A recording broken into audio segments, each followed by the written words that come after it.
just got done reading Britney Spears' mother's memoir of sorts. It's by Lynne, the mom, and it's called Through the Storm. And it chronicles the life of Lynne. In doing that, she touches on both Brian, Britney, and Jamie's life. You know, I have to say that through reading the book, I had a bit more empathy for the Spears family. They definitely had a traumatic upbringing with a lot of upsetting and turmoil events that impacted their lives. Lynne Spears lost her father at an early age. He was a truck driver and the truck rolled over. Her sister, as most of us know, Sandra, who the family was extremely close with, especially Lynne and her sister, she was diagnosed with cancer and died in, I believe it was 2006. What else? Brian, the oldest boy, he had a seizure when he was young. He almost died. They didn't know if he was going to make it. They didn't even know what was wrong with him at the time. Jamie Spears, the father, an alcoholic who for many years battled the bottle, was very, very verbally abusive to Spears and in front of the children. So this family had a lot of hard times, to say the least. And to throw some family like that in fame and fortune in an instant. And I did get that impression, by the way, that Britney really was a miracle child when it comes to making it big.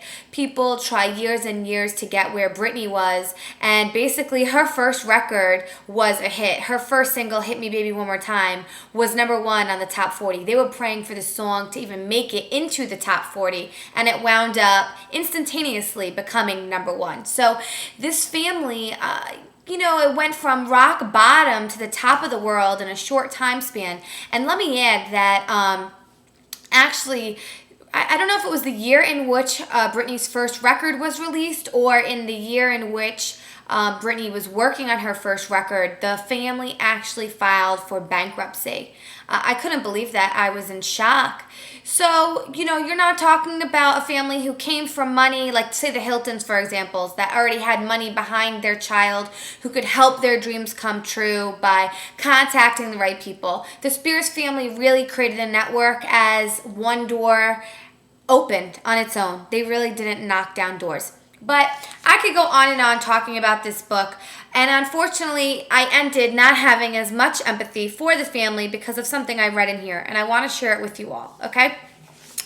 So, Sam Lutfi, as many of you know, during Spears' breakdown last year, there was always this Middle Eastern-looking man that was with her, and as time moved on and the story unraveled, the gossip magazines and the blogs and whatnot informed us that I guess Sam Lutfi was a puppeteer of Spears, okay?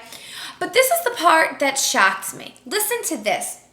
Right before Britney went into promises, after she shaved her head, Lynne got a call from an anonymous man while she was driving to Los Angeles. He said, "There are drugs planted in Britney's Malibu house." He said he's going on, telling her that there was some conspiracy with Kevin and Britney's assistants to make Britney look like a bad mother. And Spears was so unnerved, she called the security guards at the Malibu house and asked them to check the house for drugs. They found nothing. Okay, so supposedly she calls the security guards. They go through the house to look for these drugs. What they were going to do with them, I have no idea. They can't find anything. Okay?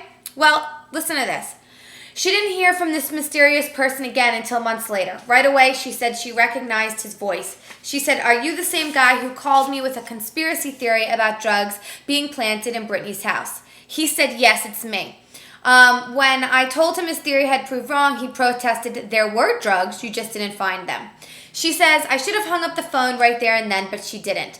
The man plugged her into a proposal he had to be a spokesperson for a company he represented and wanted to sell high-quality cubic zirconia jewelry on a home shopping network.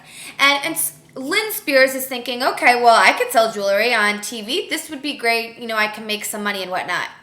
I'm so confused right now. This man calls you a month before, doesn't identify himself, or at least that's the impression I get, tells you that there's apparently drugs in Britney, your daughter's home, and his theory proves wrong. He calls you another month later and says that he wants you to be part of his business, and you say, okay, that sounds great. Did your intuition, which you talk about in this book, Miss Spears, many, many of times, okay, not kick in, that perhaps you should not get involved in any sort of business and partnership with a man who was saying there was drugs in your daughter's house, whether to protect her or harm her. You at that time had no idea. And from what I gather, at this point, Sam was already involved in Britney Spears' life. I'm not sure on that because her book, it's very confusing, the timeline she gives. It goes back 1 year, you're in 1996, the next year in 2000 in a second. So it was hard to follow the subsequent events in order. But anyway, I was really shocked by that. And so she goes on to say that she meets with the guy and he had 2 attorneys, but she could tell instantly that this was not a legitimate meeting, okay? The man was wearing a ratty baseball hat, as we regularly saw him in, and it never really panned out to anything. But listen to this. He calls, says that there's drugs in your daughter's house. You have no idea what his motive is at the time for telling you this, and it proves not to be true. You go to meet with him to become business partners with him to sell jewelry on TV. That pans out to not be true also. Cut him out, investigate who he is, get some money to find out why is this guy wanting to get involved in my life? Is he involved in my daughter's life? Jackie, so now he says they have another deal with them. They want them to do an endorsement deal, cooking and a shoe company and all these things, and they want Lynne Spears to be involved as well as Jackie. Now, Jackie is a mother of another child who starred in Zoe 101 on Disney with Lynne's daughter, okay? So they go for this next meeting, another business partnership event to do shoes or cooking or something else ridiculous. And he calls and he says he can't meet, he has a broken tooth and yada, yada, yada. The point is, I don't understand as a mother, or even me as a wife, if someone randomly called me and made an accusation about my husband over the phone, I didn't know who this person is, told me something horrific about my husband, and I investigated it and found it to be untrue. If that same person, who I didn't even know who he was or what he was about, called me again and later wanted me to go to a concert and he was going to give me free tickets, I would say, hell no. I mean, you were trying to say something awful about my husband. You made me concerned. You made me frantic. Now you want to befriend me? What was Lynne Spears thinking? And what do you think about this? To hear more about my thoughts about Lynne's book, tune in this Wednesday, and I will be talking about it on WEBR from 7 to 8 p.m. Go to my website, parkersunshine.com, to learn